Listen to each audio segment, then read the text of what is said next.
So minority stress is defined as the experiences of psychological stress or heightened physiological responses that result from chronic or acute experiences of unfair treatment and abusive behavior to one's belonging to a stigmatized minority group. So do you feel like you've ever felt a sense of minority stress or something similar to that? Mm, I feel I definitely have experienced this like stress. For example, there is like a stereotype that Mexicans are usually like really late and lazy for any type of appointment or meeting, and I felt the need that I needed to be extra punctual and be like there uh, or to show up to a meeting like even like half an hour before like everyone else does, just to show that I don't fit into that stereotype and to prove them like that's not who I am and that's not how all Mexicans are, you know. Also, there's another like stereotype that Mexicans are really lazy, you know, like that Mexicans don't usually work, that they rather be sleeping or go to a party or whatever. So I felt the need that I needed to do like even more work or spend extra hours doing stuff rather to other like compared to other peers. So yes. And yeah, that definitely fits into what we're talking about when we're talking about minority stress, because there's already pressure enough, especially, I mean, when you're in college or just being a student, to work hard and get good grades and to really show your capability. But when you tie that in with trying to avoid certain stereotypes that people might already have for you because of your race or how you look, um, that just adds on to even more pressure because you're trying to defeat stereotypes while also working hard and getting good grades. So, Right. Yeah. mhm.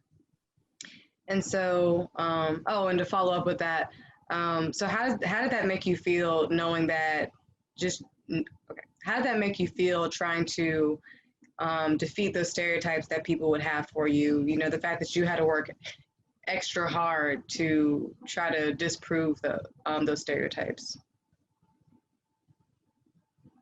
Okay, so how does that make me feel like having to work extra hard? Hmm. Okay. So having to work extra hard for in order to prove those stereotypes wrong felt like really exhausting and really stressful because it's not like only to prove like other people wrong, but also to prove myself that I don't just because I was or because I am Mexican, I'm not supposed to be like that, you know? So just to prove to myself as well and to others that Mexicans are hard workers, that Mexicans are punctual. So it was like I added extra stress and extra I guess work to something that to my everyday life. So yes. Yeah. No, I definitely relate to what you're saying. I get where you're coming from because like the whole idea that made me think about the twice as good aspect of like this whole Mm, project was just reflecting on how I would feel um, growing up as far as feeling pressured went. And what came to my mind first was actually tennis because I started pretty late to begin with, but even then, I just mm, remember, especially when I started to compete in high school and just going out there and playing, I just knew that, I had this idea in my head because I know that typically, at least here, tennis is associated mostly with white people, and people don't really, you don't really see a whole lot of black people playing tennis. right. So I knew that whenever I would go out there, I knew people really didn't expect much of me. They didn't really think I knew they probably would think, oh, well, she's probably not all that, you know, she's probably mediocre, not the best. And so I knew that I had to be not only my best, but like twice that best just to prove like, hey, Right. I'm just as good as the person I'm playing. So, and you know, I definitely like, I'm a threat. Well, not a threat. I shouldn't say that, but a force to be reckoned with. I'll say that. So I just remember always feeling that every time I went to go play a match or whatnot, whether it was high school or in college or just a tournament, like I always felt it constantly. So, and Yeah, it was the same for me. Like, no, no, go ahead. I was gonna say, and it's just like you said, it's really stressful because you're already working hard. Now you have to work twice as hard to prove, because like you're proving it to yourself, but you're also proving it to other people who are watching you. Right. Yeah, it was the same for me. For example, I was a student athlete, so I felt the need that I needed to be like super punctual and super organized to keep like my tennis my tennis part of my priorities, as well as school, as well as like keeping in touch back home and with friends, my family from Mexico, so like trying to make new friends, so being able to have good grades, and like it was just a lot. Sometimes felt a lot, and also because you want to prove others wrong, like the stereotypical part of it, that's wrong, that not all Mexicans are like lazy, not all Mexicans are late to things or are not as hard workers, or probably like the stereotypical that Mexicans are not great in school. So you just felt that like you need to do great in every little aspect of your life. So you feel like all this pressure is in you to like prove them wrong, as well as yourself wrong, that you are capable of do all these things, even though you are from a different country or a different group. Yeah. Yeah, no, I think you're exactly right. Like trying to just prove people wrong, and it's just tough. It really is. So I definitely agree with everything you said. So my next question, it's going back to the pandemic. Top of the pandemic. Do you have any family members that have been unemployed due to the pandemic? Okay. So fortunately, no. My dad runs his own business. So the thing, like the economy, of course, is not the same as before the pandemic, but thanks to God, we like my family hasn't been struggling with that part. However, there are a lot of families who have lost their jobs or had to close their like the local small businesses. So yes. For sure. And my next question is, do you think that there is a divide between minority groups, including but not limited to African Americans, Asian Americans, and Hispanic Americans in America when it comes to the different struggles that each group faces? Yeah, and just acknowledging those different struggles that each group faces. I believe that all minority groups have their own battles and their own fights. However, they all relate to each other. We all like have common factors and have like common challenges, I would say. However, we experience them differently. Decide to take maybe actions differently. However, they all fall into the same aspect or top into the same bubble. Mm-hmm. Yeah. No, that makes sense. Because like you said, it's like they're all different struggles and different things that each members in these groups go to, but they all fit into the same, like you said, the same bubble, or they all relate to each other in the sense that there are stereotypes each have to face, and stereotypes that they're trying to prove wrong, or Right. just that the need to the that they all feel the need to be twice as better just because there's already that preconceived notion that, okay, you're probably not as good because of your race. Right. Yeah, exactly. And what do you think the problem is with minority groups not recognizing the similarity in the different struggles that we face? In the different struggles, Mhm. you said? Okay. Yeah, the commonality and the different struggles that we face.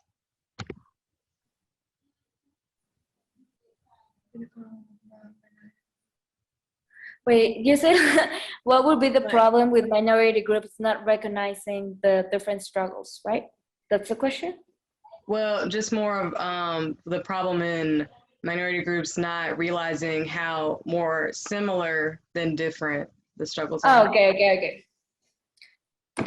Um, so I think it's really important for minorities to acknowledge like the different problems uh,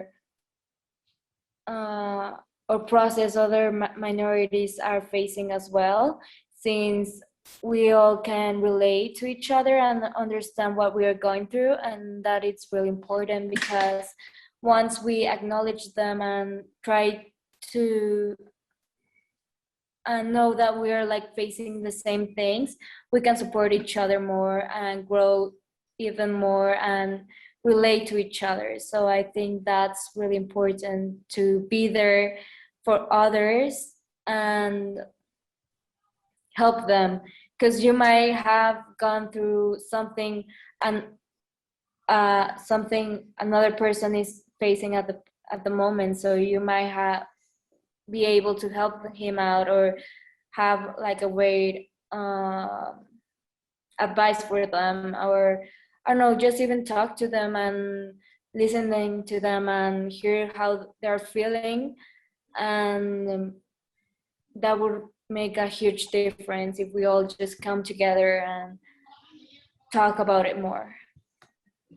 You're absolutely right. It's better. It would be nice for, well, it's definitely more beneficial for us to come together and realize what we have in common and to try to help each other out and uplift each other rather than being so separate from each Right. other. Yeah, and that's how it would just benefit all of us in regards to minorities to uplift each community, and then that way, you know, we would all be able to move on or like move up.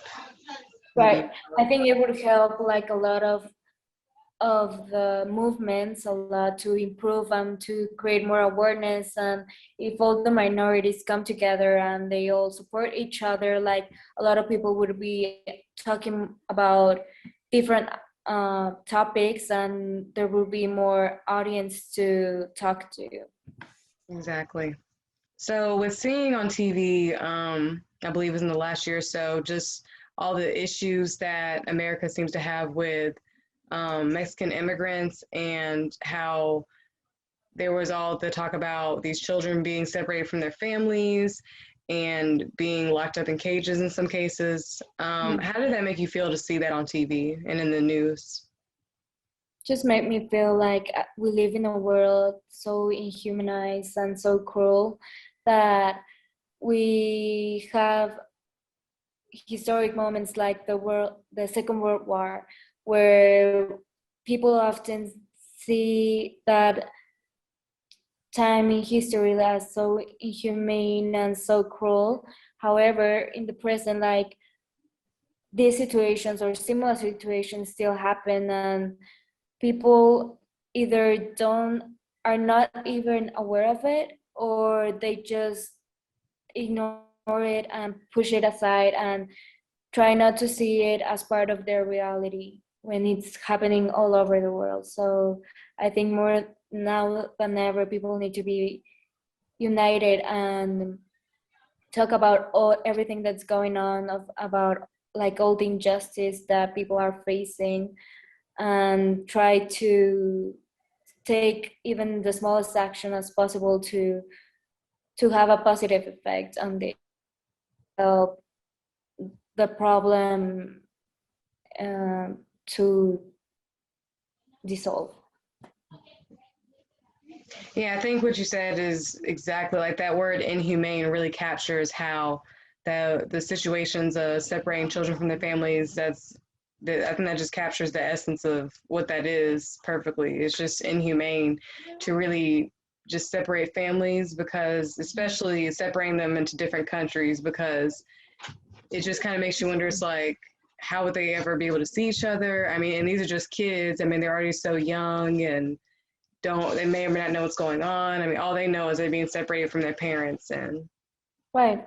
you know. And many of these kids don't even speak English or have a difficult time trying to communicate with other people, like, or officers, to try to understand what's going on. They just know that they're not, like, they don't have their parents by their side, and that they're like in really horrible conditions, like being trapped in a cage, like as if they were almost animals. So just really inhumane. It's definitely the word I would use to describe that.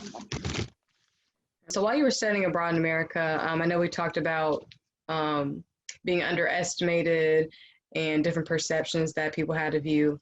Do you feel like there were any language barriers that, wait, I'm sorry. Did you experience any struggles due to a language barrier while you were studying abroad in America? Okay.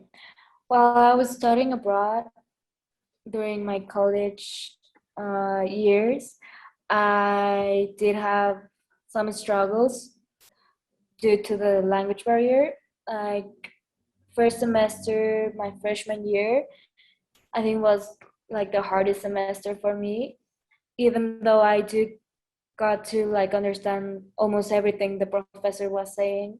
I was really self-conscious of my accent, and uh, and I didn't feel as comfortable as to participate in class or to speak during classes or share my point of view. So that like kind of like made me like set us like aside for a bit. But after, like, as time passed by, I just learned, or I just felt comfortable enough to not care about that as much as I did, and just try to push myself into sharing my thoughts, into sharing my ideas, even though at the beginning was kind of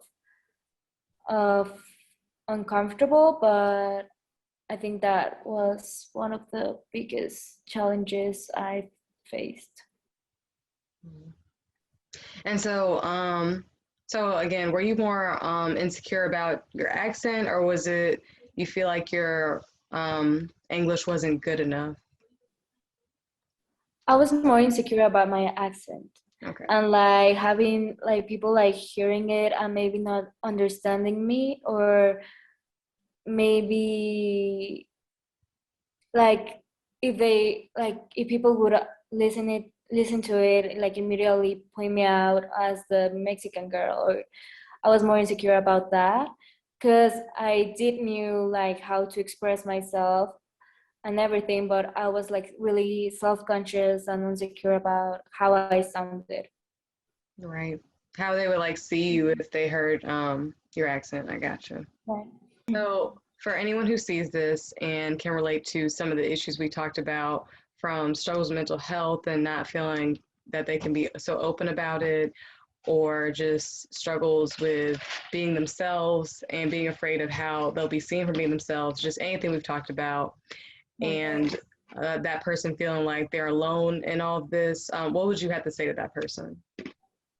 I would say to them to not be afraid to stand out or be different, even though it might be hard at the beginning. Just take it like one day at a time, like baby steps, in order for you to feel like more comfortable and more secure about who you are and where you come from. Also, it's really important for you to talk to others, to have a group of friends or a psychiatrist or anyone who you can tell everything and just express yourself freely. It's really important to just keep like a safety net, you know. So whenever you feel like uncomfortable or like you're going through a hard times, just speak to them and make sure you take care of yourself, because I do feel like mental health is really important, and it's something that should be one of our priorities. So just baby steps, one day at a time, and don't be afraid to show who you are, or don't try to be someone who you are not, or yeah, just do it like one day at a time, and just know there's always someone you can talk to and count on. I think it's great what you said about not being afraid to be different or afraid to be yourself, and also just acknowledging that, you know, it just takes baby steps and one day at a time. That was great. Thanks. Thank So, you. is there anything else you wanted to add at all to anything we discussed? Not really. Do you have any more questions or? No, that was it. So, thank you so much for agreeing to interview and sharing your thoughts and experiences. I really appreciate that. Thank you so much for having me. I wish you the best of luck. Thank you.